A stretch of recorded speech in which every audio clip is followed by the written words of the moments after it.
Wait, what'd you say? I mean, I said, I think we can hold it down, but hey. But maybe I'm just dumb. Oh, snap. And we Oh are no, we're live and we are live.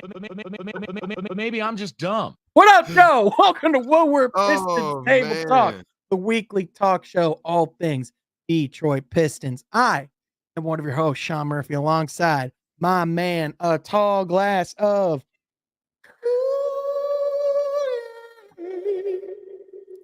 I like What's going that, on, my man. guy? Put a little bit of soul on there, man. I like that. Hey, look, got the K Crusader shirt on today. Yes, sir. Got the K Crusader shirt on. Hey, look, bro, before we talk about some topics, before I run out of topics, how are you doing today? I'm doing good, man. I'm doing good. It's good to be back at home on the setup. I can do dumb things like But maybe I'm just dumb. and like on top of that, like I can hang out with my cat. Feels pretty great. It's yeah, man, I'm not gonna lie. It's kind of, it's like 1 month since basketball ended. Life is dark. You know what I mean? It's like just like now it's especially the part of the off season where like trades are at a stall. Teams are still kind of like putting together their, like kind of like getting ready for training camp and kind of, deciding if they want to make any potential changes leading up to that. And it's just kind of, for all intents and purposes, this is the time of the year where the league goes quiet and stands still. This is the epitome of off season. So it doesn't mean that it's not a crucial time of year.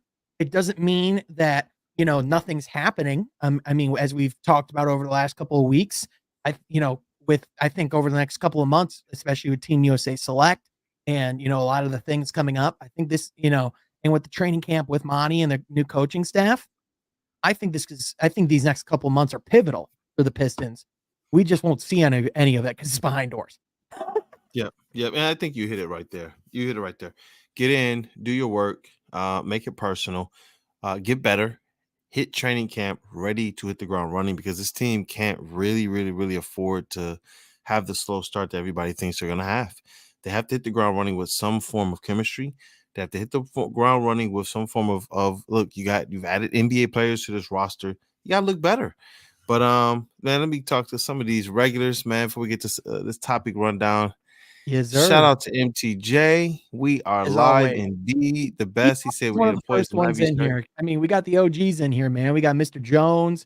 We got MTJ. Yep. We got the best in here. Shout out to y'all, man. Thanks for being here as always, man. Definitely. He said I need to get the Poison Ivy shirt on. We got to work on that, man. Get some more gear. But you know what I want, though? Hey, Kool-Aid, there's a lot of things that we're going to be working on. There's some, we can't really say anything yet, but there's Beanie Jayden. Oh, that's a cool thing. That's pretty cool. I do Beanie Jayden to go with him cutting his hair and wearing a beanie in the dribble workouts. I can do that. Yeah, man, that is going to be weird. Seeing him like on opening night, like you think he like is rocking like a headband like look. You think he's going to go just with like the like you think he's going to just start looking more and more like Dwayne Wade as time goes on. Like, what do you think's going to happen here? I thought that he was just kind of morphing into modern day Dwayne Wade, man. I like it, man. These guys trying to go out there and impress. He said he cut his hair. Hey, look, MTJ, that's what's being teased right now. He was holding the braids on his IG. Yeah, definitely. Trying to get the pictures. And then he was dribbling the other day in a beanie, like in the gym. Like, why is he holding a hat? So who knows, man? Maybe he got a fresh cut, a fresh fade, got a little taper action going on. Here we go. I mean, that looks pretty cut and dry. Those are his dreads, right? Like, that's his hair in his hands. Looks like his hair in his hands to me, man. Like, so either that or those are like some weird, like, like they brought in like the Fear Factor team back when that show existed. You ever watch Fear Factor with Joe Rogan? That's what I did back in the day, man. That was one of those shows you were like, I never want to find myself in a situation, but I can't take my eyes off of it. Isn't it funny how in like 2023 TV, they just love all the stories about like families and like people like, like overcoming like obstacles and like, cultivating like warm environments. In 2004, it's like, eat a bug. Hey, jump off a building. Hey, get bathed in scorpions and dog piss. Like, welcome to Fear Factor. It's like, what are we doing here? I see, bro. Let me get to these topics, man. Look, yeah, we're gonna talk about. Obviously, we want to talk about the Lions training camp just for a little bit, to start. We want to talk about it. I also want to kind of touch on the rookies just for a little bit. We can't forget about them, Asar Thompson, Marcus Sasser, especially. Future. You ever see SpongeBob back that Yeah. episode where like Squidward's in the future? That's why he Look, says future. I'm sorry. Go ahead. I'm being. I love the future. When we get there, please preface that section just the same for our pop culture heads in the chats. But look, I want to talk about these Mark Steinline reports as well. When he's talking about Bojan Bogdanovic, the Pistons holding firm. That's no surprise to me in terms of what they want in return, as well as Killian Hayes and their plans to trade him before the season. That's really going to be kind of our main topic. Do you want to see Killian Hayes traded before the season? But you know, and then I want to do something fun after that, after we get to the heat of Killian Hayes, bro. I want to rank these Eastern Conference point guards. I did this with Rob Beard. He was not having it, bro. But I think you're gonna like some of this list, and we're gonna go over it a little bit later, bro. It's gonna be fun. I'm looking forward to it. When you told me that idea, I was like, ooh, it's gonna be fun. But Sean, me likey. I mean, it's like, it's interesting because it's like, at first it's like, all right, where does Cade actually rank? But then you like go through each team in the East, and it's like, he might like. gonna be cool. We'll get there. It's gonna be cool. It's gonna be a fun combo. Look, I know this. Look, I know we got on our Piston hats and everything, but Detroit Kool-Aid actually started with Lions, man. And I know, Sean, you are very, very knowledgeable on Lions. We have to do Lions training camp some justice. I don't know, man. Every time I tried to talk football, everyone's like, stick to basketball, Sean. I'm like, that's not how that works, guys. I could talk about more than one thing. Damn it. Look, just give me what excites you about Lions right now in training camp while we get our legs warmed up, man, to get into these topics tonight. And Yeah, y'all, man, I want to know in the comments what's exciting y'all about just Lions think training camp. just the continuity that they're bringing in to bringing into training camp with the addition of the infusion of new talent on both sides of the ball. I just think, Jimmy, I think, in general throughout the league, I think we're seeing a massive undervaluing of running backs. And I think we saw a lot of grief with Jahmyr Gibbs when he was originally drafted at 12, talking about positional value in relation to where you're picking in the draft.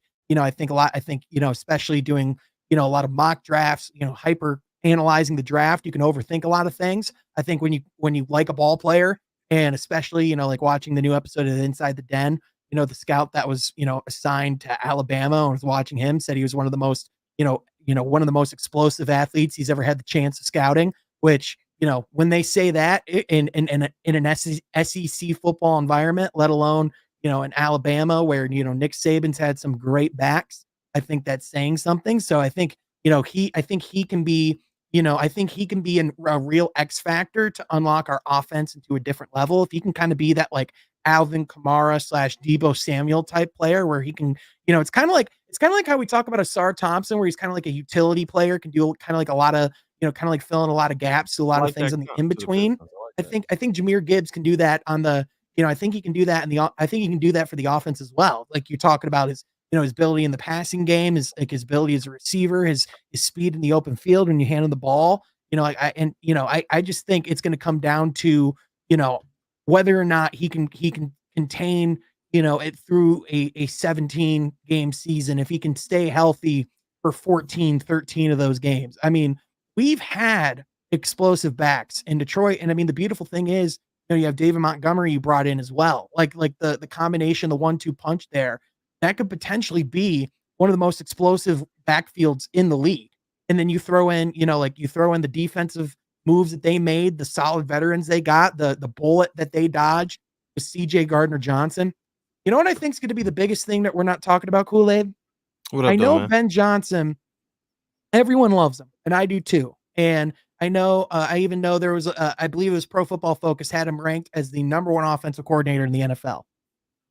I want to see if he can sustain that success and take it to new levels because, I think if there's anybody that they were studying what they were doing, strategy wise, like what types of adjustments they were making, what type of concepts they were running. I think if any offensive coordinator is going to be analyzed and studied over this past summer, it's Ben Johnson. And I think you've seen, especially with the Lions going into years past. I remember going to the Jets Lions game, which was Matt Patricia's debut year. They brought back Jim Bob Cooter as the offensive coordinator. I remember after the game, the Jets were like, "Oh yeah, we knew every single play they were running. We could literally tell, we could read every single hand signal. We could tell every single thing that they're doing." So I think for Ben Johnson in particular, what wrinkles can he add to the offense? What new things can he bring to the equation that can take it to the next level? And how can he keep Jared Goff hot and potentially get us in a position? Because this team's floor should be a wild card spot. And quite frankly, it should be the NFC North with the prime position they're in, with where Green Bay's at, with the uncertainty in Minnesota, with the Bears being the Bears. I think there's a lot of reasons to be excited, but I think ultimately, Brad Holmes has done a lot of great work in setting this team up for success. I think now it's just going to be, how can this coaching staff take it to the next level? And can these guys, come in and make an impact like that day one? Yeah. Yeah. I think you make a lot of great points. The coolest thing I think about training camp is that, and about this draft, is that the Lions were realistically able to draft for need, draft for kind of, fit, rather than having to state necessarily best player available, because we just Mhm. need talent all over the field. And that's what's cool. Like, we're able to know, like, yo, our offensive line, our front seven is solid. I saw the ranking, someone put them at 27th, and they're gonna have to earn their keep amongst the national media, because they have some guys that have some injury histories and such. Right. But I'm actually bullish on them, man. I think that our front seven is going to be one of the strengths, the core strengths of this team. Because you said something key about what Ben Johnson and the wrinkles Ben Johnson and Jared Goff can bring to the table, and what that front seven can provide. That's what's ultimately going to give Jared Goff the time and give him Yep. the peace of mind to do it. Because when you're in that backfield and you can't be comfortable, then that's when we start to see check down Goff. But when you're in Yeah. that backfield and you're kind of feeling yourself and you can sling it all over that field a little bit easier, you're not thinking, you're not hearing the footsteps, because you got the biggest and the baddest and the meanest And offensive line in the game. And And the that's why Lions, I think, are going to and trend that's towards why that. it's so smart and so imperative that Brad Holmes and Dan Campbell wanted to build this team from the interior out. I know a lot of times we look at dynamic athletes, we focus at who's under center, we worry about a lot of those things because those things ultimately win you championships, absolutely. But I think it's very similar to very similar to the NBA, where for all intents and purposes, the offense, like the offensive linemen are your role players. These guys are coming in to come in and play a role, contribute. And, a lot of them are superstars. I mean, Penei Sewell is a Hall of Fame talent. Like the things that he's doing already. I mean, this guy's a freaking stud, right? And, you throw in Taylor Decker alongside him, like it's just a solid foundational line. And then on the other side, you have guys, you have guys like Aiden Hutchinson that you can throw all over the field. What up, though, Ash? And shout out our guy, Shout out man. to Ashton, the trainer, man. Much love to the Cunningham crew. Hey, y'all are killing it too, man. Ranked What up, though? management. Shout out, man. Shout Anthony out to Ranks Black, Management. top Anthony, 6 in the draft, looked like a yeah, stud. Looked like a yep. stud at Summer League. Excited to see He what he's told gonna us do in too. Orlando. He told us, he said, man, keep an eye on Anthony Black. He said, man, what y'all think about him? And he's looking right, man. Shout out to what they are doing. Man, I need to go out there and train with these guys, man. Get ready for this 3-on-3 tournament or whatever, man. But shout out Yeah, to them. man. Shout out to the Him support. and Shout out to Paulo just being together is good gonna be people, you so fun to guys. watch. I know they're not With the Pistons or the Lions, but I don't care. They're part of Ashton's crew, so they're part of my crew. Yep. Yeah, Yep, man. man. Shout out to them, man. And it's a cool thing to have the community supporting the way that they do. Continue to support them and all of the endeavors they have going on. Just supporting everything from Flint to Detroit to even their hometown back in Texas, man. So shout out. Yeah, MTJ, salute to Ashton. But yeah, man, going back to the Lions before we kick over to these Pistons topics. I think the most exciting thing about the Lions is we don't have too many concerns or fears except for the same old Lions of it all. Like, I think that's the concern that sits in the back of every Lions fan, is that it's set up so perfectly that I think a lot of people don't want themselves to think that this thing is perfect. It's set up for us to go out there, like you said, and win the division. It's set up for them to go out there and, I think, at the very least, find yourself in the playoffs Yeah, I think that has to be the floor that they set for themselves. Yeah. That needs to be the expectation. That's been the trend. That's how they're talking. That's how they're practicing. That's how they're building this team. Yep. And I want to see And them go out there for once and punch the ticket, man. Like as a fan and as somebody who's really like, all right, look, guys, we're on that edge. I want to see them really, really, really, really do this thing, man, this year. And I think they're set up to do so. right. And is there an inherent cap to what this roster's potential could be? Perhaps, like I do think, like ultimately, I still don't know if we have the quarterback under center that's going to win us a Super Bowl.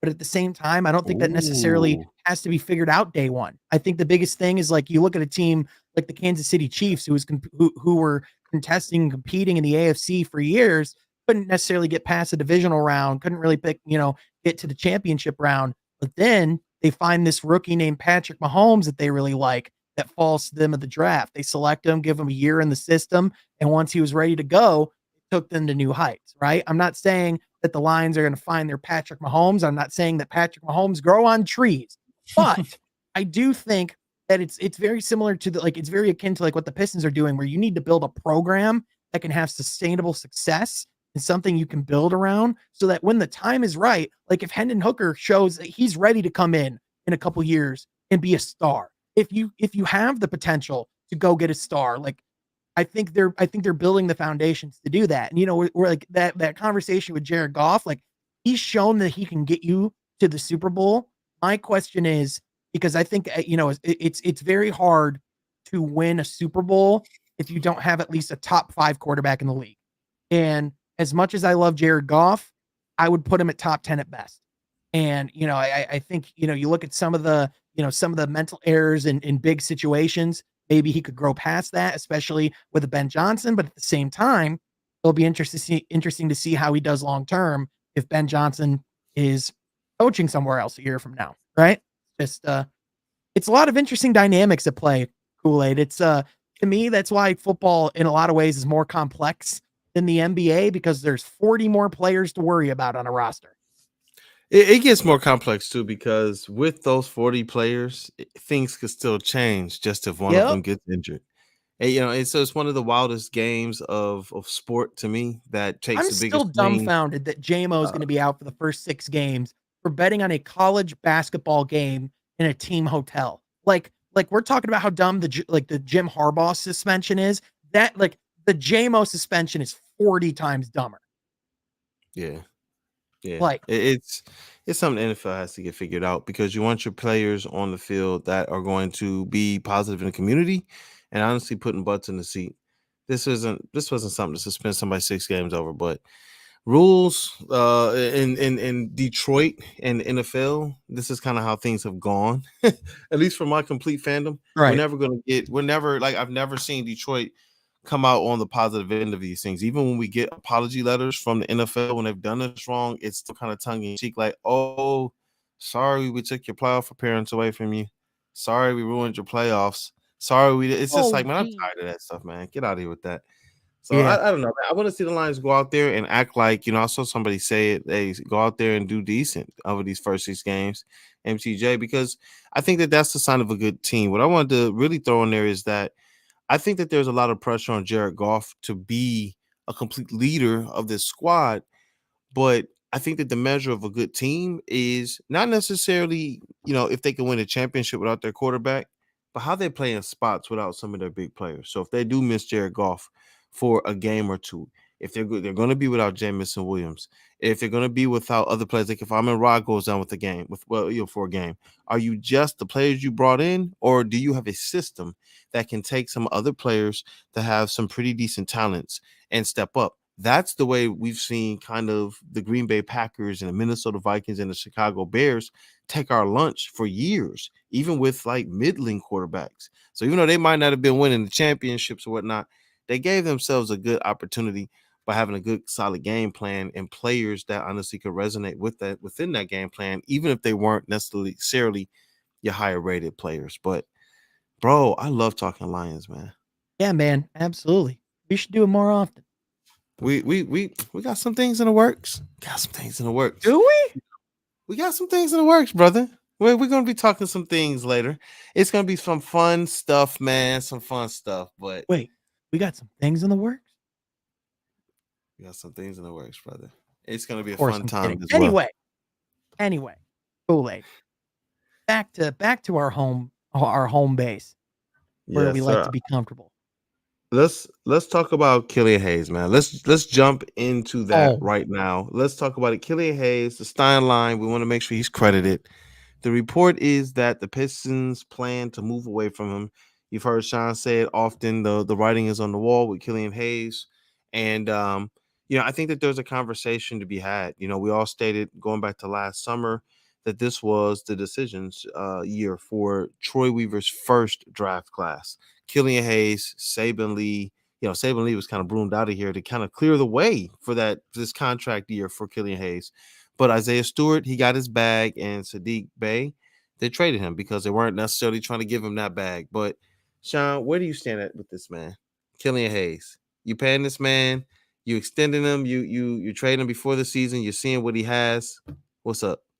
I think the market for Killian Hayes has become very complicated, especially when you look at the deal for a likes of an Ayo Dosunmu, who just got signed with the Bulls. He signed at about 3 years, $18 million, which for a guy like Killian Hayes, the original deal that I proposed was 3 years, 18 million with a team option on years 2 and 3. I think the reality of it is when you're, the reality of the situation is this team is looking to take a next step.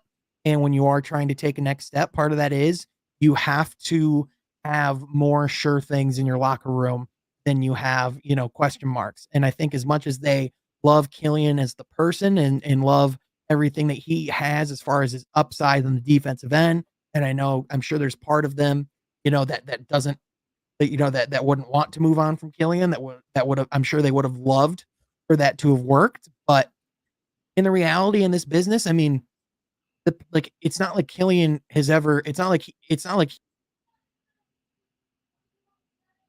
Oh, looks like we might have lost Sean there. See if we can get him back on in the stream. But look, man, I'll share my thoughts on Killian Hayes. You guys have heard me talk about it a couple times, man. I've kind of wanted Killian Hayes to kind of take this Kojo role. I don't know how much it makes sense for him. The guy's 22 years old. Who's going to just take a role to kind of be cornered into a bench role? I've kind of wanted to see if they will at least see if you could work something out, get him on a cheap deal, because you're still building this team. And I think that if you're building a squad, you want to be able to kind of have a team that you could put out there, and it's not going to break the bank. You see other squads right now having to break the bank to try and keep some of their guys together, whether they're some of the higher rated guys or some of the lower rated guys. But then you see a deal like Ayo, and it's just like, his effectiveness on the court. I don't know if right now in his confidence, I don't know how much more or less. Adam, shout out Adam. We got Sean back.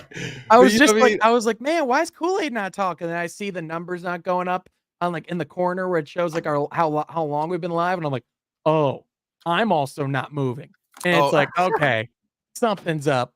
So it's good. I'm glad I didn't die it. But anyway, yeah, man, the Ayo Dosunmu deal just complicates things. But in addition, they were able to get Monty Morris on a really good deal.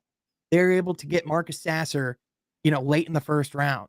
They were able to get Jaden Ivey at 5th overall. They won the lottery and got the opportunity to draft Cade Cunningham. Reality of this league is they took their chances, and they were put in positions where they have players that they can move forward with. And so, I don't think this is Killian's last chance in the league. I do think that, especially, if you look at the players who could be available for veteran or just for minimum contracts or 10 days, I think he's a pretty great candidate for that. And on top of that, if I'm a G League team, I think at the very least he could be somebody that you look at. And it is interesting because, to your point, Ashton, part of me does wonder where, could he come into training camp if a deal doesn't materialize, and perhaps he does see some success, especially working with guys, like Monty Williams, who's so smart. But I mean, Ashton, you know how good this coaching staff is. We got guys like Jarrett Jack, who's a proven point guard for years. He was with the G League Ignite the other year as a veteran player presence as well. The guy is,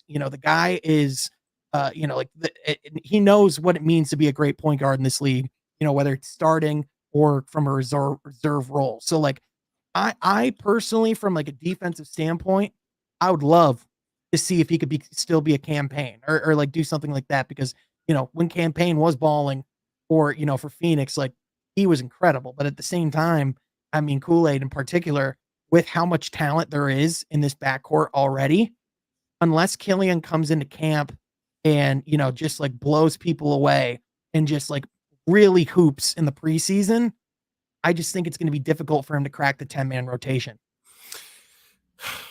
I don't know, man. That's why I've been going back and forth. I'm gonna continue to go back and forth. I think that there's still talent there. Obviously, it's a confidence thing, and ultimately, I believe it's what he gives on the defensive side that's going to really, really matter the most. If he can give defensively and be somebody in a playmaker role where he's not really forcing the offense, because there are players like him that they found themselves in a role similar to him, but they didn't force the offense. They didn't force shots. They didn't force trying to score for the sake of trying to score. They just kind of played their role as it relates to playmaking and defense. And those guys, they stick in this league.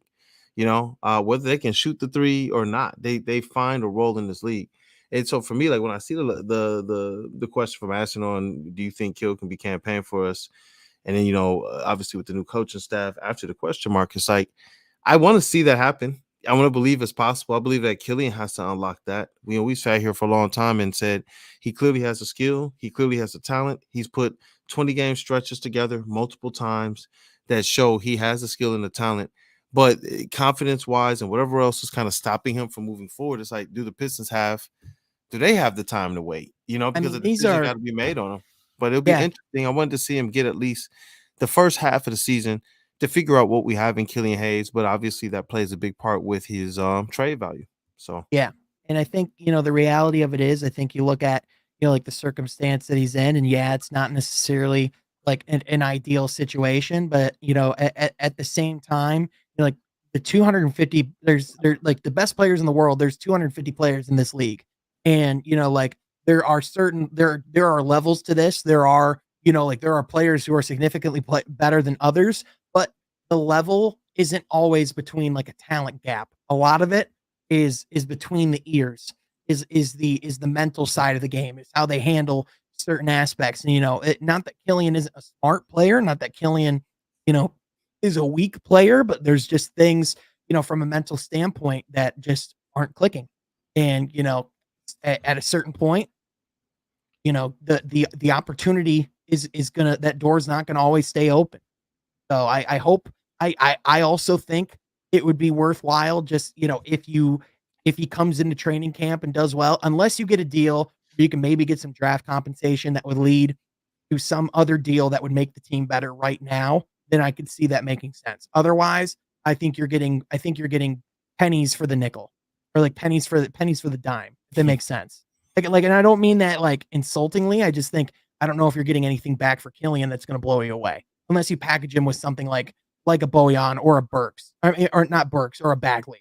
Yeah. In those instances, and he goes to fit, certain salary matches and things, and definitely. And I'm not against trading Killian. I just kind of thinking about how to put this team together on the fly for the cheap on players that you've kind of seen, they can contribute. Maybe not at the level that they were drafted at, but in a way that we would turn around and try and sign a player to fit the same role. I can see that. I still feel like they need a player that can play the way that Killian can play. I feel like he has a skill set that is a little bit different than both Monty Morris and Marcus Sasser. And it can complement, especially with the big body at 6'5". It's the thing that we expect. Alec Burks, he's 6'4", 6'5" guard, obviously hitting that three-point shot and having the confidence to get into the lane and really fill it up. It's almost like he's doing what we want to see kind of Killian Hayes do, just in addition to the playmaking. And that's why I'm like, if we can just get Killian in a training camp and see, but then you're right, if you have a deal for him now, I almost feel like you have to make that deal. If you get him in a training camp and the wheels fall off, you kind of you need at least a second round pick.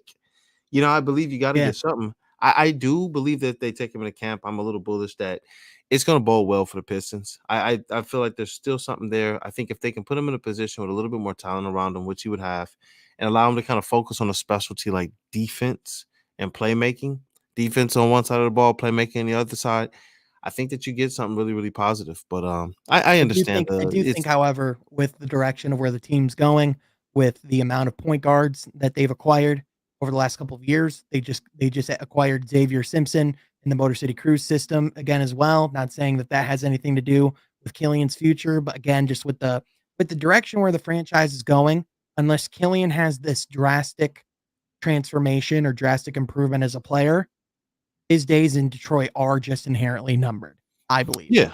Yeah, we've been saying this since last summer. This is exactly what the notion was, and the conversations they get a lot more nuanced as you get closer to having to make a decision on a player.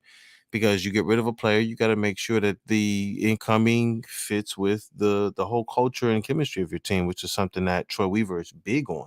The one thing we do know is that on many different levels, on skill and on fit, Killian definitely is a fit for this squad. It's just whatever's going on up top that this allows him to being the consistent player that we need him to be on the court. That's the part of it. And it's just like you would think that a good coach and a good coaching staff would be able to unlock something like that, which instantly makes Killian an uber value.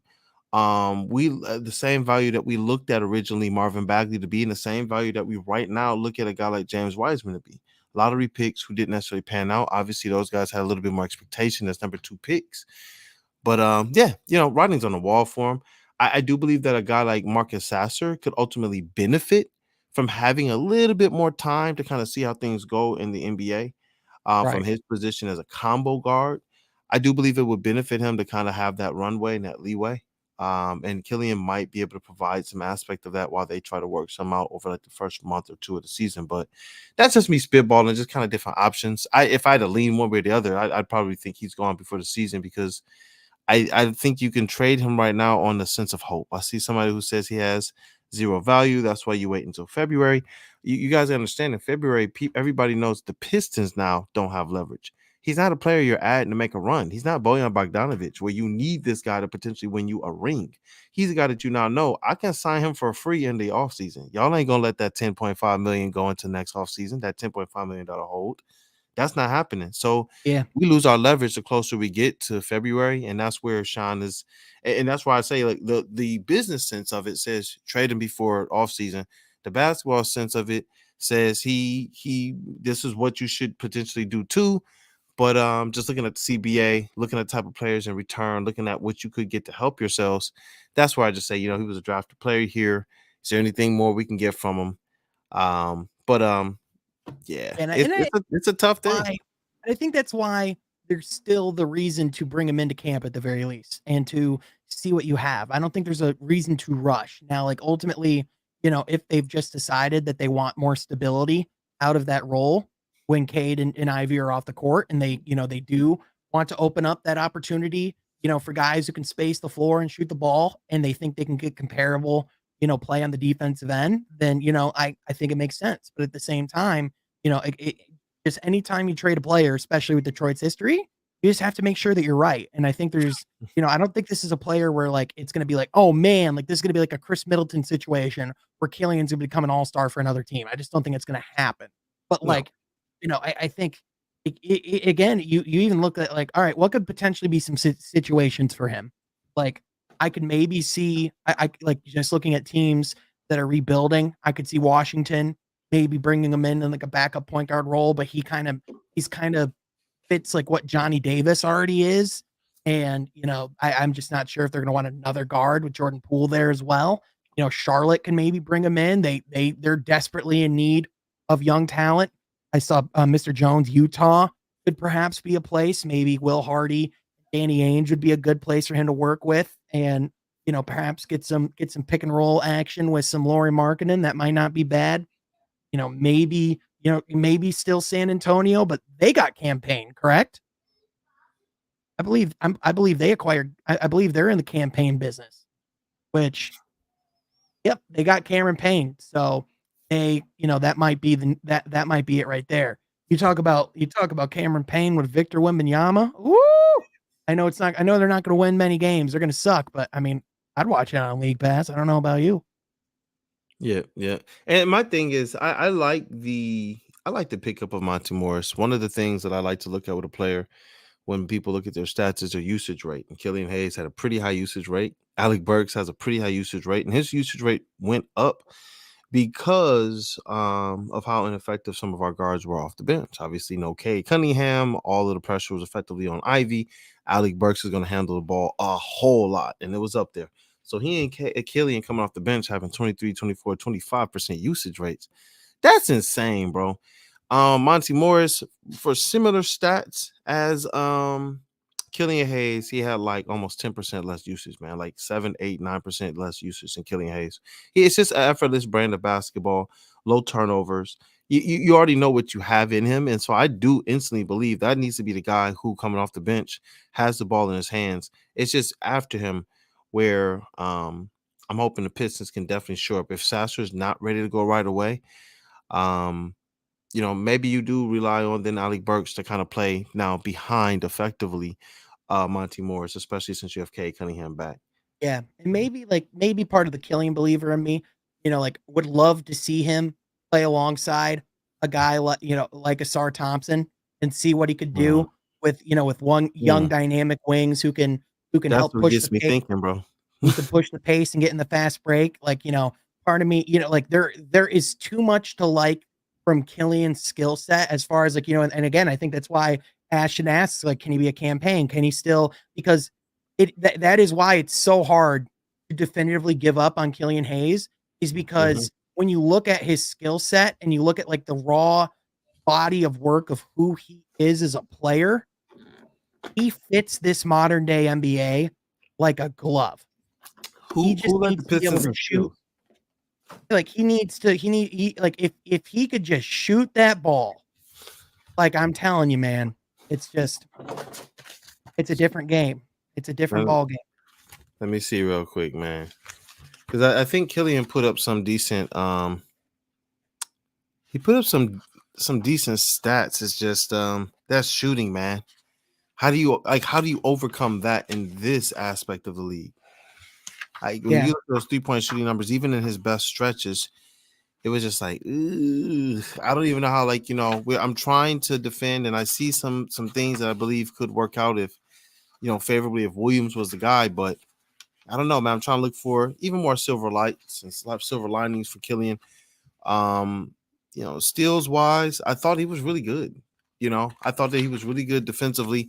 And I used to say he could be our Jevon Carter type. We've heard the Pistons and Dwayne Casey talk about it, but honestly, isn't that Marcus Sasser now? Yeah. Hey, MB Well said Sasser will be ready. Believe me, you.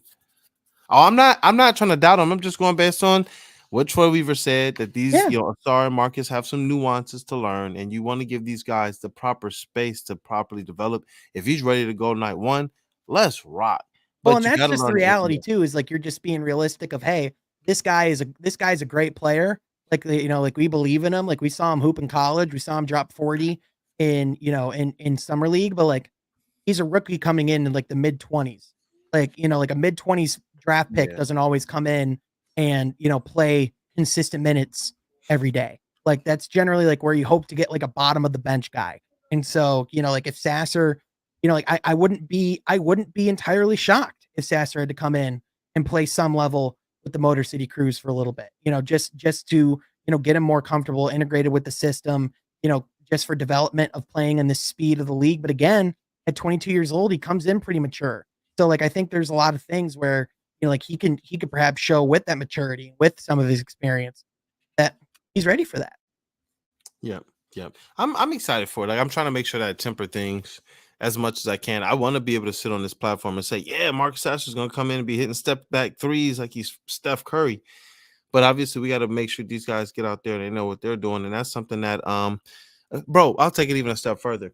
We were able to ask Troy Weaver in one of our last media huddles with him about what he thinks Cade and Ivy, are they going to drive this train and blah, blah, blah, blah, blah. And then he was like, and he did literally just like that, looked up to the side, and he gave a very measured response. He said, I think they can be there. I think they can get there, but these boys got to do it. I want to see them go out there and do it. He said, y'all have heard us talk about it. We know that our wins aren't where they should be. Now it's time for them to go out there and actually prove that. So I would like to see them do that. But that's kind of where it comes down to. There's certain notions with the basketball. We know this team has to get chemistry. Sasser has to learn the way that the NBA refs call the game. 4 years of college it's a little bit different than the NBA. He comes out with, I think, a little bit more maturity and a little bit more body to his game, but you still have to learn the way that the NBA was called. You Yeah. it's just different. I think that he's going to handle it well. But I don't want to go out there and people out here have me out here saying I'm drinking the full on Kool-Aid, bro. So I'm trying to play a balance. Yeah, I I mean, hope like, he's ready to it's go. like I think there's a lot to like, and like you can come in as prepared as you want. You can be as great of a prospect. Like you can be freaking Victor Wembanyama. The reality of it is there's still going to be adjustment coming into the league.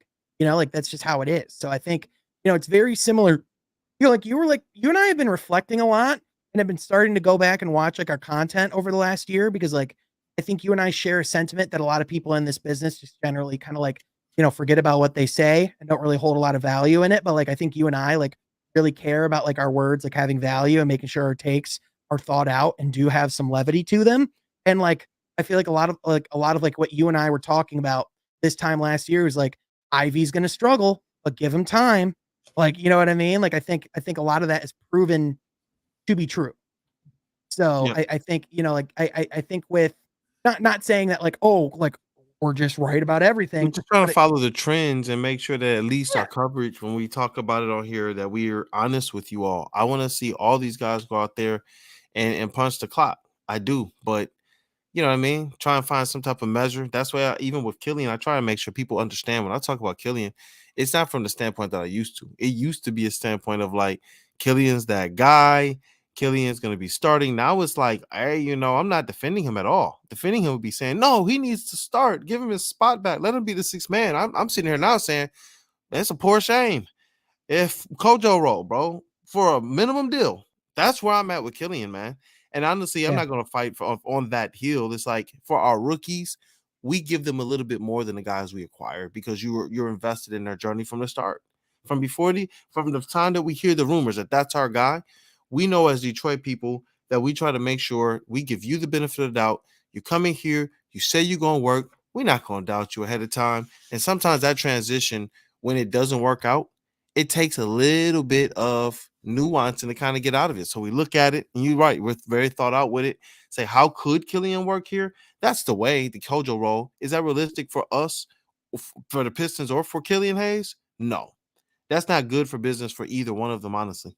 It's yeah. And just not. that is where you kind of just come down to the question of what is best for the player, what is best for the team, and that is, like with the amount of players they do have, like with Marcus Morris, like and not Marcus Morris. Monty Morris. I don't Nothing like more. all the Morris twins. All the Morris people we've had in Detroit. Too many Morrises. Like, come on. And then Can we get got some two different last Monties, names right? in here?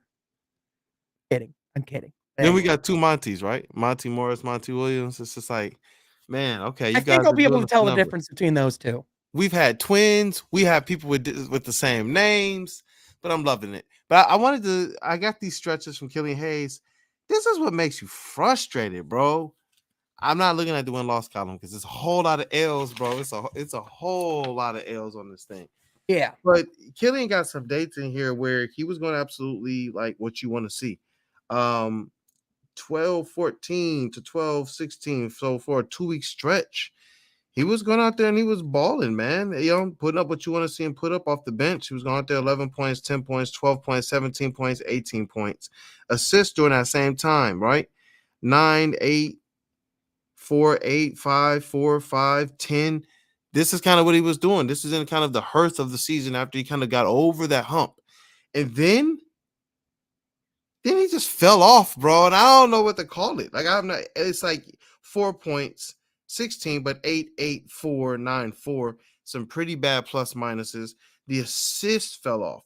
Remember, we were talking about, like, yo, we want to see who he's going to be when he kind of falls off during those stretches. But then he came back at another good stretch of assists 7, 7, 5, 9, 6, 6. So it's just like, these are the parts where I'm just like, man, goodness gracious, Killian. I want to just in a normal setting be like, let's just write this off.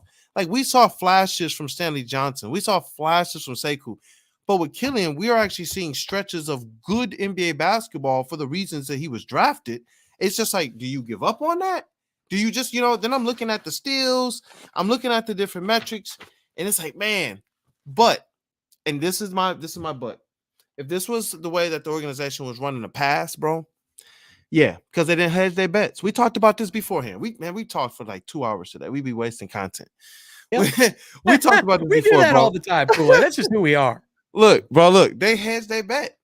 They hedged their bet. People want to talk about Killian. It's like he went and got 3 players. You really want to know that you can get at least one good player from each draft.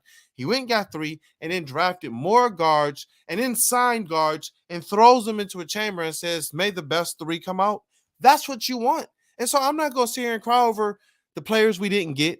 Yeah, man, it'd be nice to have Tyrese Halliburton, but we got Cade Cunningham. Those 2 players are not going to wind up on the same team together. So who do you want, Cade or Tyrese? That's a question for you. For me personally, I'm rocking out with Cade Cunningham. I'm rocking out with how this team has worked out. Is it pushing us out another year? Are there some casualties like Sadiq Bey, like Killian Hayes, some people you wanted to see potentially work out?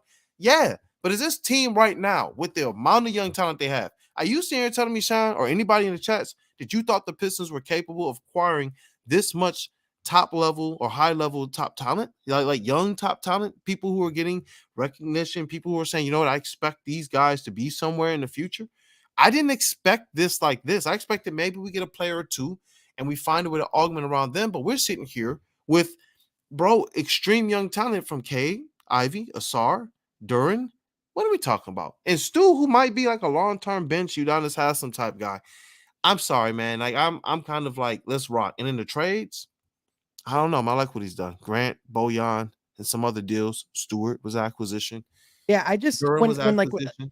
like you and I I don't know. talked about this before, but when people bring up like well, I don't know, like you drafted Killing, it's like, okay, but you're quite literally just focusing on the one pick that didn't hit and just Preach, man. blatantly ignoring the rest of his resume that was actually legitimately impressive and what put you in a position to succeed.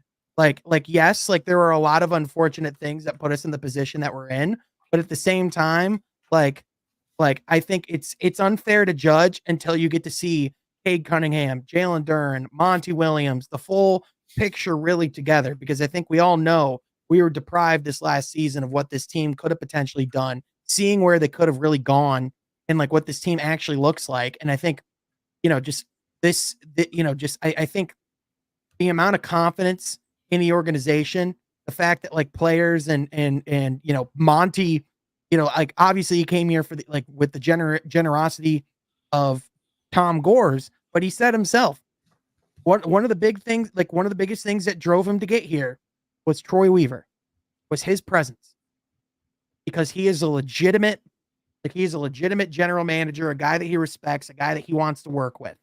And I mean, there's a reason for that. I'm glad you brought that up, because that's important, because you got people all across the league now who are talking about these young players that Troy has selected, and they all are talking positively about Troy Weaver as well. And so it's like sometimes I don't know the perspective that other people have. Like I sit in rooms with scouts when I go to these games. I don't know if people know the room. And Sean, you've been privy to this. We've come to the games. You've met these scouts. We're sitting with scouts, bro. Like I'm sitting with like former Pistons GMs and such who are now scouts for other teams. And we get the opportunity to talk to these guys about our young players. We get the opportunity to ask these guys questions about, what they think of Troy Weaver. And it's not like they think it's perfect, but in terms of what he's doing compared to what everybody else is doing, he's more modern than our previous linear approaches. He's scatter plotting. He's like, draft, boom.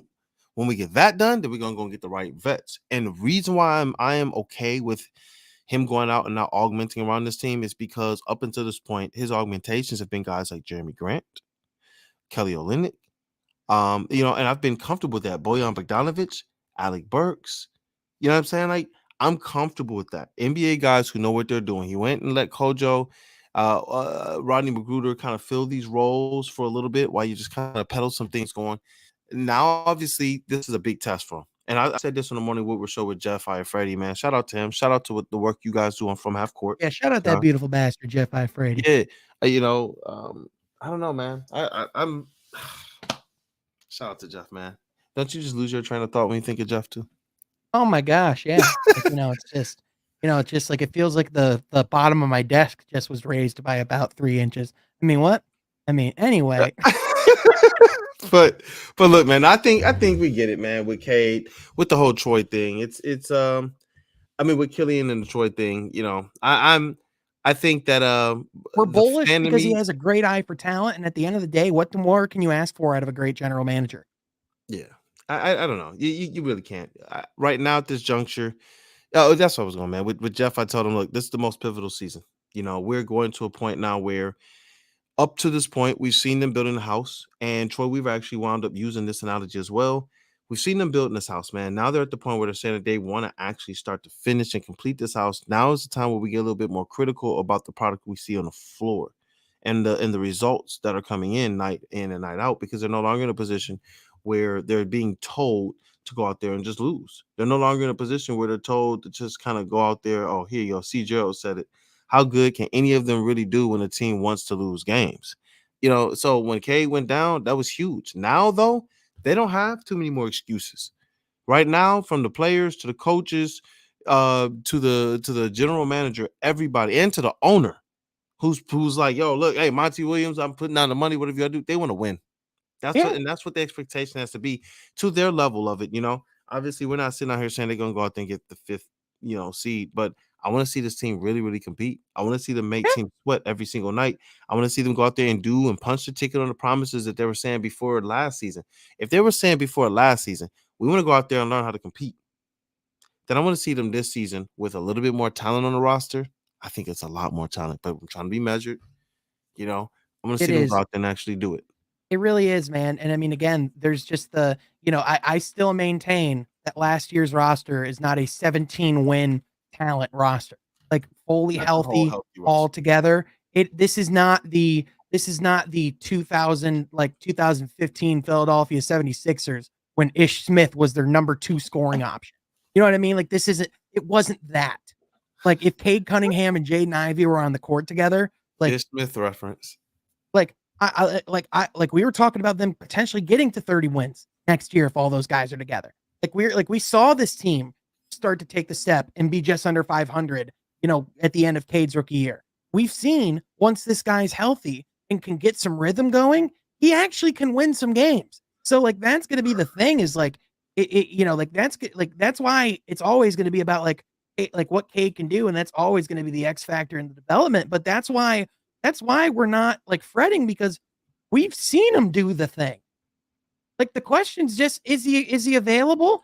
And the reason why we're not worried is because he ain't injury prone. It's an injury. It's something they chose to get taken care of.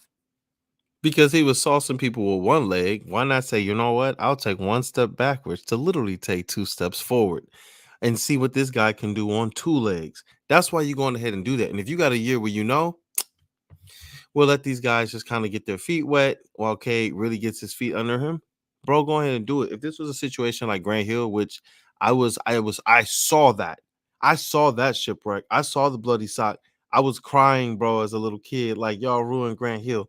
This is not that. This is our medical staff and organization actually doing the things that probably should have been in making the calls that probably should have been made for Grant Hill when it happened. Shut it down. I know we just made the playoffs. He does not need to be in this Miami Heat series. Go back and look at it, y'all. Go back and check it out. He didn't need to play. He did not need to Yeah. play, but he did. He did anyway, and it was a situation that kind of hurt him. This medical staff right now is making the correct decision, I think, with Cade Cunningham. That's going to protect him long term and give him the opportunity to realistically be the guy that we think he can be. Speaking of Cade, can we talk about something? Can we bring up something that you and I briefly mentioned before the live stream went, like a what if that you and I kind of talked about? Oh, talk about it. What's up, man? Oh, talk about it. Talk about it. Yeah. Oh, man. Talk about it. That's why I got the shirt on. Listen, we knew it was time for this team to move in a different direction. If they didn't, they probably wouldn't have Cade Cunningham to this day. However, part of me just wonders how fun it would have been to watch if 2019 Blake Griffin never got injured, never had the arthroscopic knee surgery, if his knee held up. What would a rookie Cade Cunningham in a Blake Griffin, in his bag, like the high IQ player that he was? I know it's not anything above like a 7th or 8th seed, but like you talk about like the potential that those guys had together, like the high IQ, high caliber basketball that could have been. I mean, man, I personally would have loved it. I would have loved it. I would have loved it. I was sitting here trying to think of all different ways. Maybe they could have arrested him for like a year or whatever and still wound up with Cade Cunningham. And I was sitting there like, yo, look, with the way that Cade plays in the pick and roll and with how effective Blake Griffin was in the pick and roll as the pick in the position of setting the screen as well as a ball handler, I was just like, yo, this really, really could have worked, especially if the other components that the Pistons pulled together came together. But you're right. I it's fun to think about, especially since Blake Griffin had his best season ever in his career as a Detroit Piston. And Yep. we hope that Cade Cunningham has his best seasons ever as a Detroit Piston. And we talk about augmenting around Cade Cunningham. And it's just like, man, oh man, oh man, if Blake never got hurt, or if they were able to at that point in time make a decision for injured Blake to say, you know what, let's do what's best for your career and just kind of shut you down. Because what if they did that? Just, hey, we're gonna let you sit for a year, we're gonna tank, blah, blah, blah, blah, blah. Because that's literally, people can say that's crazy. It's like that's literally what they just did for Cade, and they went and got him more help. I do think with Blake, I think his knee was to the point of no return, personally. I think after being ridden the way that it was in the 2019 season, I think like I personally don't think him sitting would have made the massive difference, because even when Cade did kind of decently start to get his legs back after all that, you know, it just wasn't the same. So I think it really would have had to be from then. But like even then, like, yeah, part of you does wonder, like, if, but again, it's difficult to ask a player who never, who wasn't drafted in Detroit, who wasn't asked, who never asked to move to Detroit. It's difficult to say to that guy who's trying to maximize the years that he has left. It's hard to ask that guy, hey, Stick you should around. sit out a year. Yeah. You know It's what just like, yeah, I get it. It's and sit out here to stick around for a rebuild. It's not appetizing to somebody who realistically, the way in the style of play he had, and teams knew this, he puts his body on the line.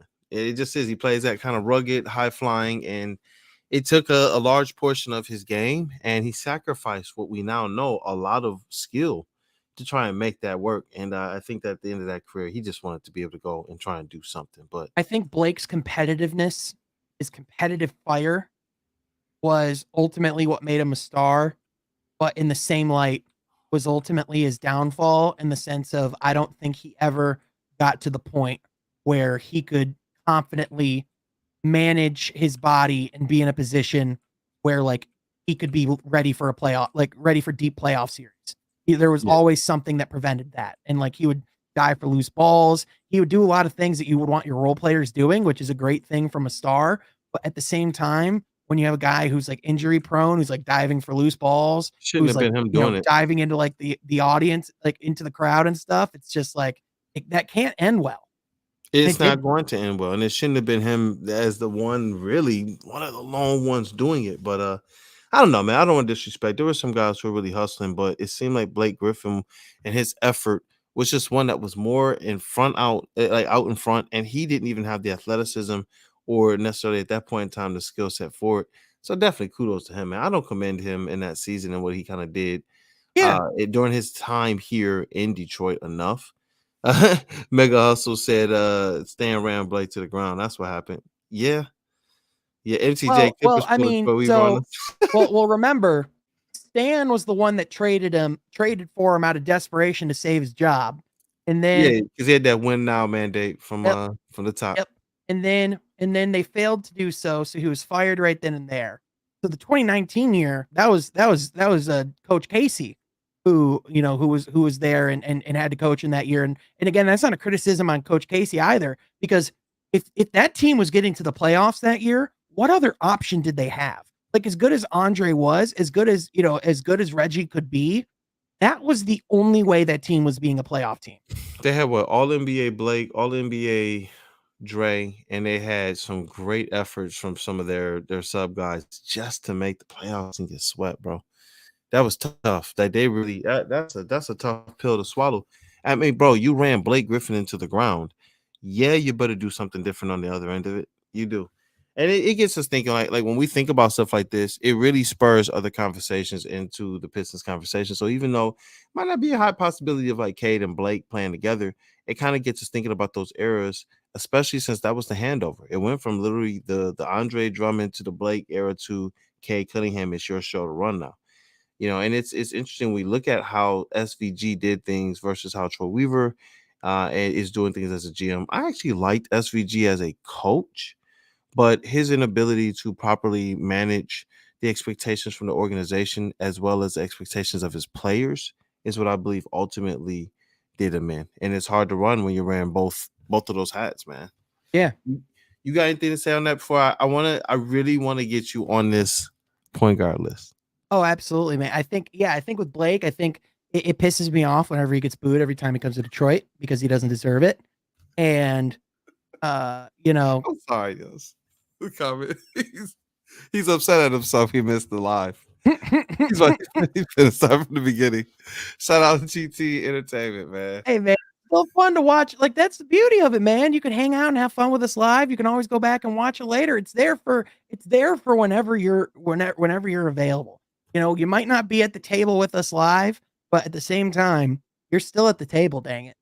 You know what I'm saying? But, I think, like, in all seriousness with Blake, yeah, like with Stan Van Gundy, it was a very difficult ask to be both a general manager and a a coach. That's the only way they would have landed him, because that was the way the league was, that it was believed that the league was heading that way, that was going to be a popular thing. Doc Rivers signed that same type of deal, that same off season.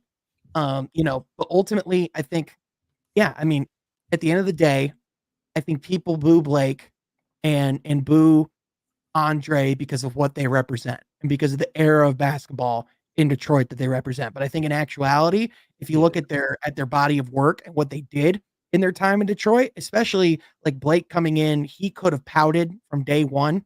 He was a class professional after like when he was on crutches after that playoff series. I remember him going around shaking every single beat reporter's hand and every reporter that was there. Like, he went and shook each and everyone's hand, which is not a common thing for a star to do. So there's you will never catch me saying a bad word about Blake Griffin in Detroit. You just won't. I'll say a few bad things about him. He came here and tried to be a bully, and Stewart and all them boys. But we loved it when he did that for us. Hey, listen, but when you come out of here and you trying to, look, you got to defend. It is what it is. It is Detroit versus everybody, but at the same Detroit time, Blake Griffin. But listen, he goes up in my unofficial Ring of Heroes. Any other version of Blake Griffin before and after? No, dunk on his head. Dunk on his head. Bro, listen, I gotta get your reaction, okay? I'm gonna ask this list of like Jeff and other people too. But this is from @HawksFanTV, okay? Oh boy. This is so this is someone else's list of the best point guards in the East. Yeah. Listen, we're gonna make our own list. We're gonna try and composite one, but I gotta give you their list first, okay? Naturally, right. who do you think they got number one? Naturally, it's @HawksFanTV. Who you think they got Trae Young number one. They got Trae Young number two. Already a terrible list. like already terrible. Who do they have at two? All right, number two. Exactly what I was hoping for, dog. But number two, Jalen Brunson, Sean's favorite. They have I love Brunson, but two? Like, what? Bro, let me go through this. Tyrese Halliburton at 3. He should be 1, by the way. As of right now, he should be 1. I was going through this. It's like, man, this is a very weird list. Drew Holiday at number 4. Darius Garland at number 5. Tyrese Maxey at number 6. Wait. Hold up. This man has Darius Garland under Drew Holiday. Drew Holiday is a really great defensive player. But I keep going. This is dog. But maybe I'm just dumb. Go ahead. Listen. All right, look. We got number 7, LaMelo Ball. Number the All-Star. 7? What? Number 8, Derek White. I don't know, bro. Derek White at number 8. Number 9. Who do you think's at number 9? Did he put Cade Cunningham at number 9 below Derek White Bro, what? This mother. I mean, look, bro, look, they cover the Hawks. They got 15,000 followers, subscribers, and all of that. I'm like, whoa, this is their actual list, man. Like, it's crazy to see the perspective. Kate at number 9. He's and then they got Spencer Dinwiddie at 10, Kyle Lowry at 11, Pat Bev at 12, Dennis Schroeder at 13, Markel Fultz at 14, Monte Morris at 15. First of all, Jalen Brunson at 2. As much as I You not letting it go. as much as I adore Jalen Brunson, and We I talked I was about him even before the show went. literally right before the show, I was like, I'm excited to brag about Jalen Brunson. The first thing I have to do is say Jalen Brunson at 2 is ridiculous. Like 3rd or 4th, maybe, but like he's definitely top 5. But to put him at 2 above Tyrese Halliburton, who with all due respect, is like who just got paid a supermax extension for a reason. Bro, and Cade at number 9 behind some of these names. I'm just like, So look, I get saying you want him to earn his keep and earn his spot, but I wanted to ask you this. Either you can give me your starting list or your ending list where you think Cade is going to be. Where's Cade ending up for you, man? So yeah, I want to do both. So Let's do it. yeah, I want to do both. So I think right now, I think it'd be fair to put him at 5th. Like if I'm putting together like my initial list, like first of all, I don't even think Drew Holiday's a point guard. Like he's a combo guard. I know he might technically be the one that runs the point guard for the Bucks, but like he doesn't play point guard. Okay, like that's just not his role. He doesn't play traditional point. I would say I would put right now number 1. I would put Tyrese Halliburton. I think Trae Young is probably 2nd or 3rd. I think it's fair that he's up there just from his scoring and playmaking, standpoint, but definitely not the best in the conference. Definitely not better than Tyrese Halliburton. Like Tyrese Halliburton is better on both sides of the floor. I think with Trae's lack of efficiency and like the amount of coaching changes that he's caused, I just don't think I think there's points where DeJounte Murray's more of a better natural point guard than he is. So that's kind of interesting. But I would say Halliburton 1. I would go Trae Young 2. At 3, like to answer your question, where I think Cade can end up, I think he can end up 2nd or 3rd on this list. I think he could jump up to top 2, top 3. I like that. I think we're going to have conversations about I think we're going to start having conversations about Cade or Tyrese in a couple like after this season. Like not just as Pistons fans, as like an NBA fan base as a collective. I think they're going to be woken up to everything Cade is. But like that. I would say for right now, having number 1 Tyrese Halliburton, number 2 Trae Young, number 3 is Jalen Brunson. I would say he's top 3, top 4, but then from there, I think Darius Garland has to be up there with his talent. LaMelo Ball's probably at 5th, and Cade's at 6. I would say, just because I think with LaMelo, you've seen a little more consistency, a little more health, and I think just from he's made an all-star team. We've seen LaMelo take a leap as far as like what he can do as a player. So like I just think there's not reason to not have him above Cade as of right now, but I think that will change very soon. I actually agree with the kind of the way you went through that. I really do. And I think Cade has an opportunity to show out the same way that Tyrese Halliburton came here and kind of showed out. They put a little bit more talent around him, and he showed out before he got to the Eastern Conference as well.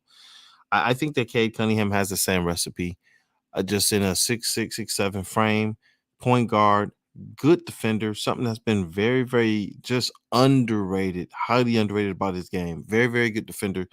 I think that Cade Cunningham is going to shock a lot of people next year because he's not one of those guys that you call a combo guard. Can he play different positions? Yes, but he plays a point guard very effectively. He is the epitome of the point forward. Like he is the wing that is your point running your offense. Yep. And he's just very, very good at that. His only efficiency issues, realistically, I believe, is when he was figuring out the offense in the NBA. He's not getting certain foul calls. So that's going to affect certain shooting numbers. It's going to affect his game. He even talked about, if I'm not getting calls and I'm going to rely on my shot a little bit more, that's going to drop your efficiency. So that's what, remember, he talked about it. So I need to go out there and I need to get what? A little bit stronger. And he added that muscle in between season 1 and season 2. And people were like, hey man, look at him, man. He looking bigger, he looking bigger. These are things that Cade's going to continue to do, because I don't think he's going to wait around for the NBA to give him his lunch. He's in Yeah. Detroit, and the type of player he's always been, he's going to have to go out there and get it himself. And that's honestly what I see from Tyrese Halliburton. And that's what I mean, that I think that they're cut from the same cloth. These guys, they just kind of are like, they're not going to wait around for someone to give it to them. They're They're not. team centric. They're both extremely high IQ. They make winning basketball plays on both sides of the court. I think where Cade has the advantage is, I think of the two, I think Cade's a significantly better defender right now. Like if healthy, both on the court, I think Cade clears on the defensive side of the ball. I think we've seen, like he's disrespected on that side of the ball, man. like the only question is going to be Cade's efficiency and how much he can really bring it on the offensive end, is like with his scoring. Like if he can really bring that 3-point shot to the level that we expect, I think the conversation is a lot tighter than people might think it is right now. And again, we were so certain after year one that Evan Mobley or Scotty Barnes, like those are the right guys. But like genuinely, we have real questions about Jalen Green with his maturity. We have real questions. Seriously, we do though. I know. But like, I'm not even talking about like the weird videos, like everything about him, like a lot of people around him say, like, he loves the partying, he loves everything that comes with the NBA lifestyle, but he's like a lot of young kids who just come in and need to learn what their priorities are. And like Evan Mobley, it's like, can he actually create his own offense? Can he actually create his own shot? Like Scotty Barnes was, can he be a guy, or was he like a really good like floor player who probably shouldn't have been a top 5 pick? You know what I mean? Like that's, but with Cade, can he stay healthy? Can he get that shot to go down? And that is literally it. We know who he is. Yep. And you named a bunch of guys who, every time that those teams met up, we've seen Cade defend all those guys. They play across a of positions, from point guard to center, from Evan Mobley to Jalen Green. These guys are playing guard. These guys are playing power forward, playing center. It doesn't matter. We've seen Cade Cunningham go out there and defend them successfully. We've seen them go out there and beat their teams. We've seen these guys struggle against Cade Cunningham. You know what I'm saying? Like, I think that, I remember the game where Jalen Green dunked and they put the game on national TV and he's yelling at Cade's face, and Cade just acting like, I don't hear what this dude is saying. It's just that's what Cade is. He's just on a completely different level of, even just like you said it, the maturity aspect. Like, this boy barking at me over a dunk. Like, seriously? Do you think there's a world? Am I ridiculous for thinking that there's a world that Cade can make all defensive team if he's healthy? I think that he's going to, when the Pistons start to win. That's when people are going to start to really give Cade Cunningham his due. I think that he's a prime player to really be kind of the actualization of what of like the new age Sean Livingston. Like, you remember how Sean Livingston came in defensively, offensively, and if he never got injured, man, he was something different. He was up next. He was something different. I mean, even after the injury, he was still like, he's, with him coming off the bench in a more managed role, he was still going out there defensively and offensively and really creating mismatch on both ends of the court, man. And to me, that's a positive thing. That's a positive. Man, Sean Livingston, great call out, Kool-Aid. I love it. I was a big fan of his. I was always trying to, in 2K, make sure I got him on my squad. Dude, he was a 2K god. Anytime like you see like someone pull up a Sean Livingston, it's like, son of a. You know what was the most annoying player to go up against in 2K? Rookie Ben Simmons. Made me throw my controller to the TV so many times.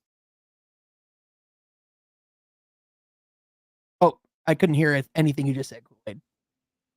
Oh no, carry it on real quick, brother.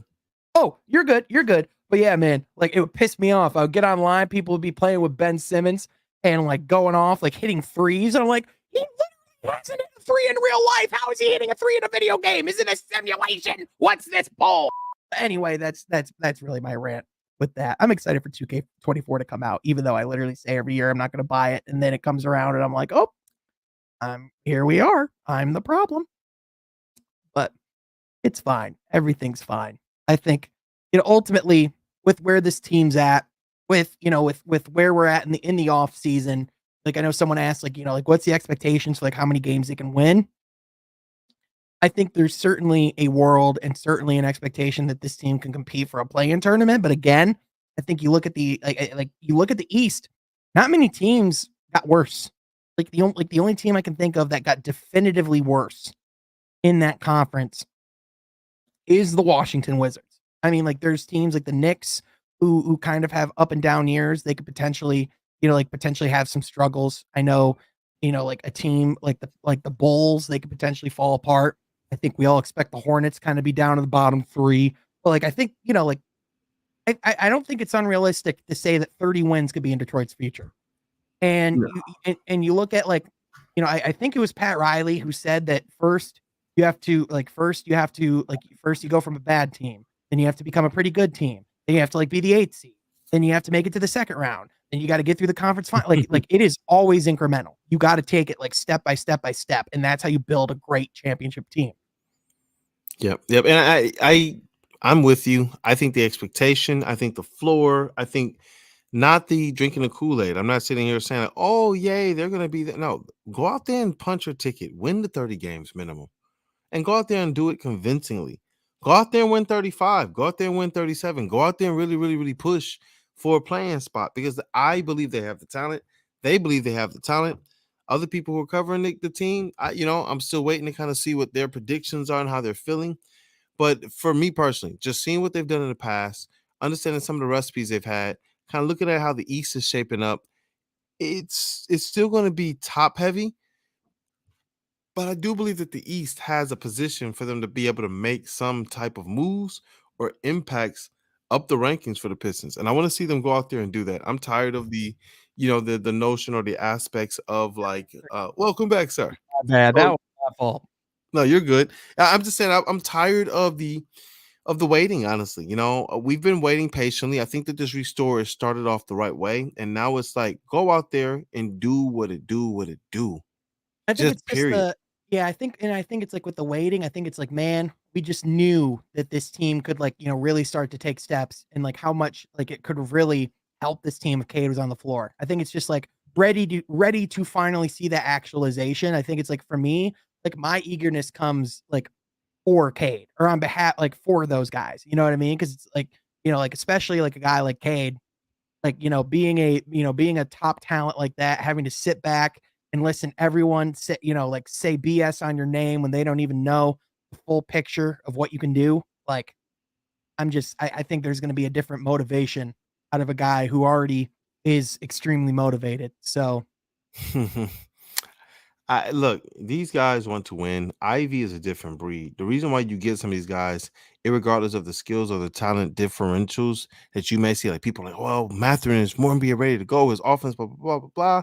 I don't know how he does or doesn't care for the game, but I know that Ivy hates losing and he loves Detroit. I want those two things. I want those two things in the DNA of every single player that steps foot on. I don't want them thinking about their next deal. I don't really want them to get, oh, where can I go to, get the best weather or this or that. This guy wants to put on right here, and he feels personally, he wants to be here his entire career. I'll save this for another stream, bro. I was gonna say something. I'll save this Ivy perspective that I learned for another stream. I will tease it. Y'all gonna want to tune in when Sean and I and the rest of this platform moves on over to Wilbur Sports channel. We'll share some more things over there, man. But Ivy wants to win, bro. Stay tuned, baby. He wants to win. I'm for real. He feels personally, like just from the things he said, the things that we've heard, the questions we've been able to ask, like it's personal. Like, yeah, man, my family's from Detroit. He said it coming in the door. This wasn't just PR stunts for these guys, man. I think that this really matters to him, and he's continued to say that. So when you look at this team from the top down, Jalen Duren, he's a guy that sometimes when we talk about this, we may forget to really go full-fledged on who Jalen Duren is. But man, we are that's the scary thing is you could just occasionally go, oh yeah, and we have Jalen Duren. Yep. And sometimes we sit around and our rookies they look ready. I'm just trying to, like I said, like trying to temper things. Like let them come off the bench, let them I this. think If they're ready to go, let them go. But we haven't even like really Asar Thompson and Marcus Sasser and their mentalities, their defense, the way they play the game. Man, Yeah, my thing with Asar is I think he's going to be able to come in and do a lot of things defensively day one. I think, just like what we said with and on the Ivy, boards. where yep, and boards 100%. But I think just like what we said with Ivy, where like expect turnovers, expect mistakes, give him time. Like I think similarly for Asar, I think there are going to be nights, especially towards the beginning of the season, where he has like 3 points, 5 points, 9 points, 7 points. Like there might not like I think fans are going to look at they might look at the box score and they're gonna look at, all right, well, what is he producing in the offensive end? But for me, I want to see how he changes the equation for us on the defensive end. I want to see him come in and make a lot of those winning plays that we saw him make in summer league. Is that for real? Is that in which, I mean, those are the things you can't Mhm. teach. So I would say that those are for real. But like, can he do that in the NBA day one? Because if he can, then there might be genuine reason to think about getting him in the starting lineup sooner rather than later. Like that does open the door to trade a Bojan. And you know I don't say that lightly. You know how much I love Bojan. Now I know you don't say that lightly, and it's like Asar Thompson. People are gonna probably think I'm weird. I believe that Asar Thompson is the most intriguing prospect of Troy Weaver's time. I think he's the one that is just like, ooh, what do we have here? Especially when you see kind of the stuff that he puts on tape in summer league. A lot of the comments that you hear from a guy like Troy Weaver, who said, no, he's a guy that we envision being able to defend the best players every single night. Wait, what? Yeah, I mean, To this isn't me, stuff that was being said about other players. Like they love Stewart. You don't hear them saying he's going out there and defending the best big or the best player or the this, that, and the other. They love what he's going to bring to the team. But Asar Thompson, somebody they said we see elite level contributions from him from the defensive side of the ball, a place where we absolutely were putrid last year, and not much better with Jeremy Grant, but at least we were not putrid. You know what I'm yeah, saying? Like that's huge, man. And I'm excited about whatever he can bring to the table defensively. I think you hit the nail on the head right there. And he did too. In his interview with ESPN at Summer League, he said, well, my shot's not falling. I'm doing any and everything. I already know. Come out here and do everything my team asked me to do everything my team needs. Because what? I'm trying to stay on the court.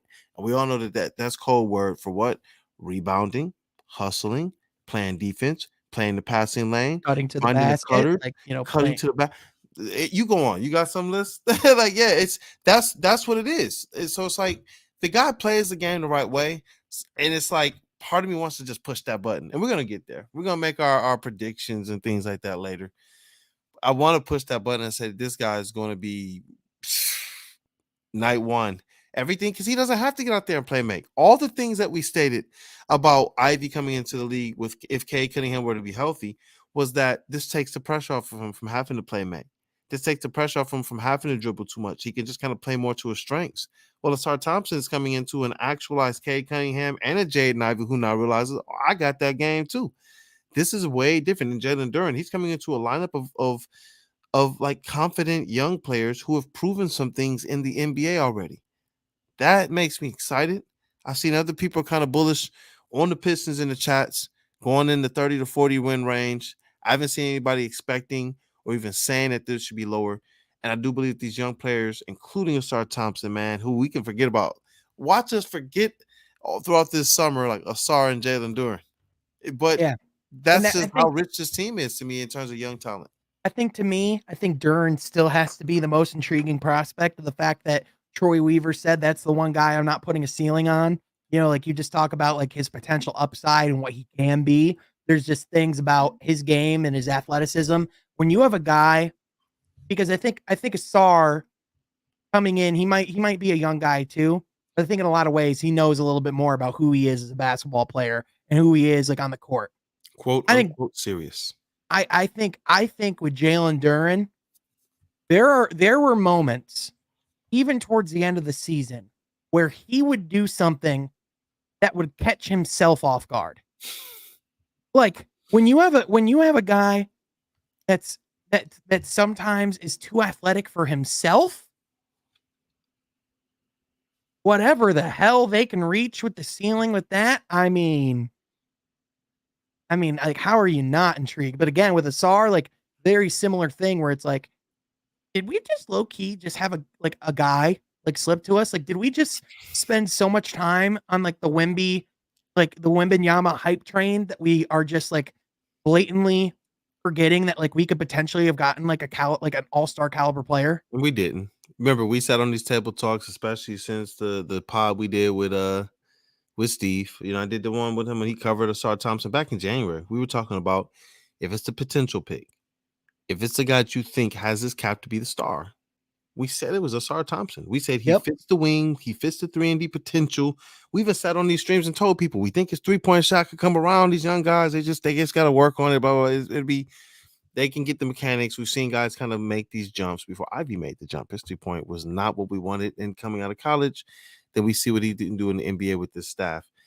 You know, it's kind of what it is, man. Yeah. It kind of is what it is. And with Asar, I was honestly hoping he would look the way he did in Summer League, and still both equally shocked that he looked the way that he did in Summer League.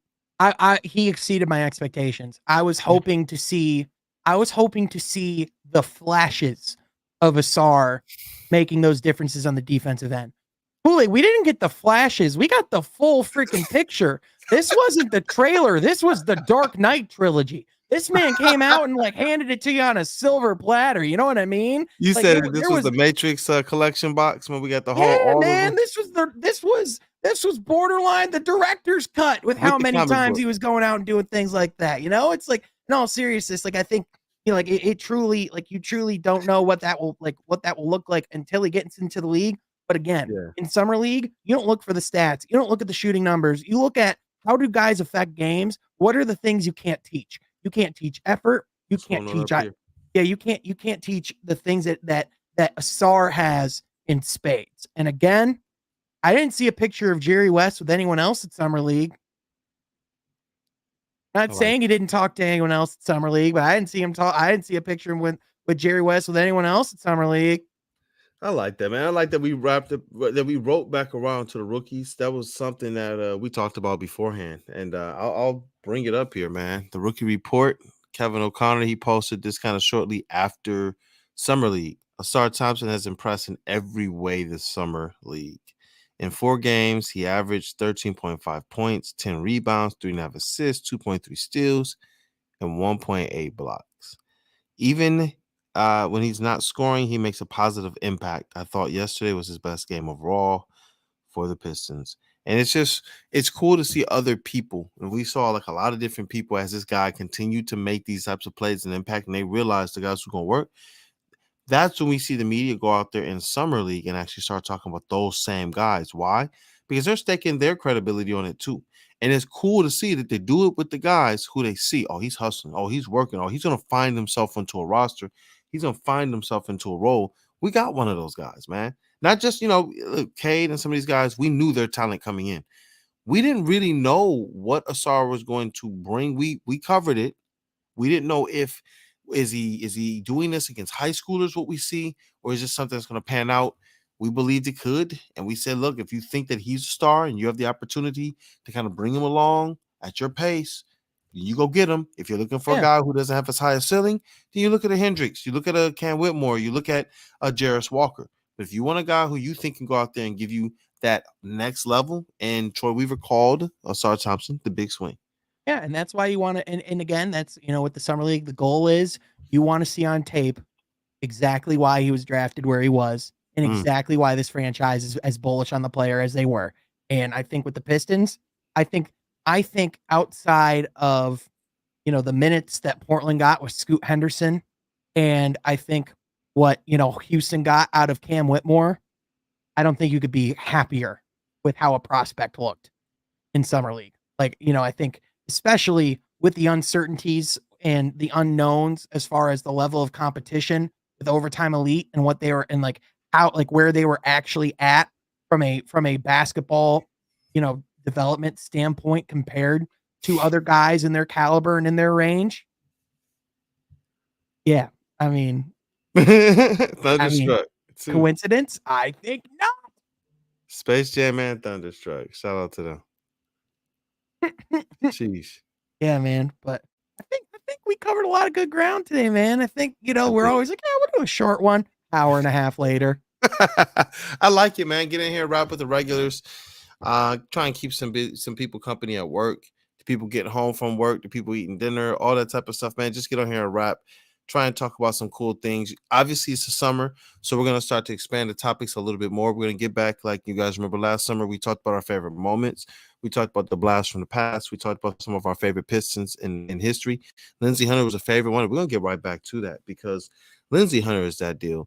But we got some other people that we want to talk about. Well, like I want to really deep dive into the player that Tayshaun Prince was. Yes, please. We got to talk about that. Seeing just over your hat there. We got to talk about Tayshaun Prince. I really man. Got the Tayshaun Prince autograph basketball. Got the Tayshaun Prince bobblehead back there. Yeah, man. Duke and Hope. Yeah. One of the most underrated players. Like the fact that guy never got an all-star bid. Criminal. That always that man, bro. That always unsettled me. It really did. We'll save it. We'll save it. We're gonna talk about it this summer, man. We're gonna talk about it. Tayshaun Prince, man. It was awesome. Sean, this was dope, man. I can't wait for what's ahead. We're gonna be definitely on this channel talking a little bit more than just Pistons in the future. We'll still have our regular Pistons content, but a heavy bulk of it's gonna move over to Woodward Sports as we continue to try and move on up and represent you all in the world and bring the best load of content that we can. We'll have a couple nights, 3 nights. You'll still see Shouting Out on the Table Talk on Thursdays, and we're going to try and bring a couple extra nights to this. We on a new level. Yeah. We on a new level. Hey, and this channel isn't going anywhere. It will change names, but it's not going anywhere. That's just because Woodward Pistons overall is moving up to Woodward Sports within the distribution, and it's going to be cool, man. I look forward to what we're doing completely. Good changes are coming. Yeah, it's gonna be fun. It's gonna be fun, man. We're gonna keep you guys entertained, definitely. So I'm ready, man. I guess you could close us out, brother. Yeah, absolutely, man. Thank you all so much for tuning in and being a part of Woodward Pistons Table Talk, the OG weekly Pistons talk show here live each and every week. Beanie Ivy. And coming soon, right? Yeah, Beanie Ivy right there. If you like this video, be sure you like it down low. Smash that subscribe button. Hit that mother notification bell so you're not missing any of the latest and greatest content coming from this channel. Also, be sure you follow us on social media so you don't miss any of the updates with the channel, with the Pistons, with ourselves. You can follow my guy Kool-Aid at Detroit Kool-Aid, myself at Sean Half Court. Kool-Aid, before we fully close it out, is there anything else you want to say? Hey, man, I love you, bro. As always, you guys definitely check out the content from Half Court. They're doing good stuff. As always, check out Woodward Sports, woodwardsports.com, and always rock out with Jeff Fire Freddy, man, in the morning Woodward show.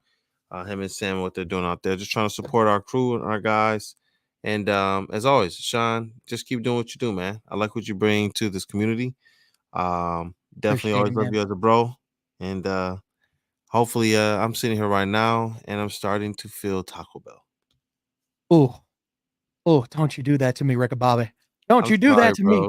I'm sorry, bro. It's about to be Taco Bell. Shoot, it's about to be Taco Bell. Man, this was another great one. Thank you for tuning in. We'll catch you guys next time on Woodward Pistons Table Talk. But maybe I'm just dumb. But maybe I'm just dumb. Good night, I'm y'all. on a new level. Yo, this is dope. I'm man. on a Maybe